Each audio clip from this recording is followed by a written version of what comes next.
Chef Des with bcegg.com, coming at you with another great tip. How do you make the perfect hard-boiled egg? Let me show you. It's really not that difficult. We're going to take, I want half a dozen hard-boiled eggs. So we're going to take them, put them in a pot. These are cold from the refrigerator. And then we're just going to take cold water. This is important now. Start it with cold water. And you want to cover it. Make sure they're covered for sure, but at least I would say an inch over the eggs to make sure they're fully covered. Cold water, cold eggs. Once you have that, over to the stove top.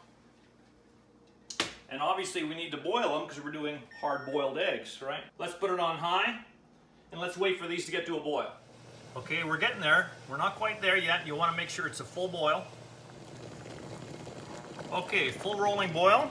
That's exactly what you want. And we're going to put a lid on it. And either shut off the heat or put it on low. If you have an induction cooktop, I want you to put it on low. If you have like a regular electric cooktop, then I want you to shut it off. Let's set our timer, 10 minutes. And we're going to leave that there with the lid on for a full 10 minutes. Now, if you have an induction cooktop, you put it on low because with an induction, it kills that heat instantly. There's no more heat transference on that burner. And you want to have a little bit for that 10 minutes. If you have an electric, old style coil cooktop, turn it off because the heat is going to retain in that electric coil for a long time.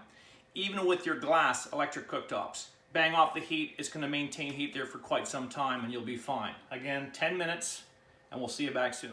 Okay, timer's going off. There's our 10 minutes. Just going to take it to the sink. Now what I do is I just pour off some of that boiling water. Not all of it.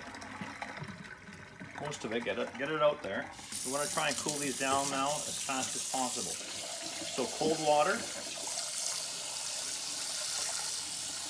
I just want you to keep running that cold water, overflowing for at least a couple of minutes. Longer is better. What we're trying to do is we're trying to stop that cooking time. Okay, we want to make sure that the eggs don't get overcooked. You'll notice that when eggs get overcooked, there's that green ring that appears around the yolk. That happens because you've overcooked it and the sulfur in the egg white is reacting with the iron in the egg yolk. It's completely harmless if it does happen, but it doesn't look attractive. So let's try and avoid that by not overcooking our eggs. Cold water, rinsing them through until they're completely cooled down. Okay, that should be good. What I do is I just carefully drain most of the water.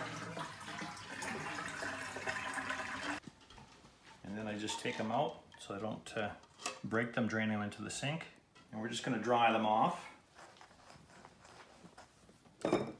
Now I've done a quick video already on how to best peel a hard-boiled egg. There's some great tips and I'll link it in the comments below. But let's go ahead and see what one of these look like after we peel them. Alright, we have one peeled. Now, I don't know about you, but I don't like my yolks to be too set. Obviously, it's hard-boiled. So what we're trying to achieve is making sure we're not having a runny yolk. The goal is, in my opinion, to get them as cooked, as set as much as possible without having them runny, but yet not overcooked, okay? So let's slice into one of these here and I'll show you exactly what I mean.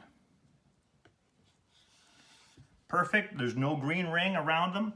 Everything is completely set, as you can see. The yolk is set. And look at the middle of the yolk. You can see that it's just barely cooked and just barely set. This is exactly what you're looking for.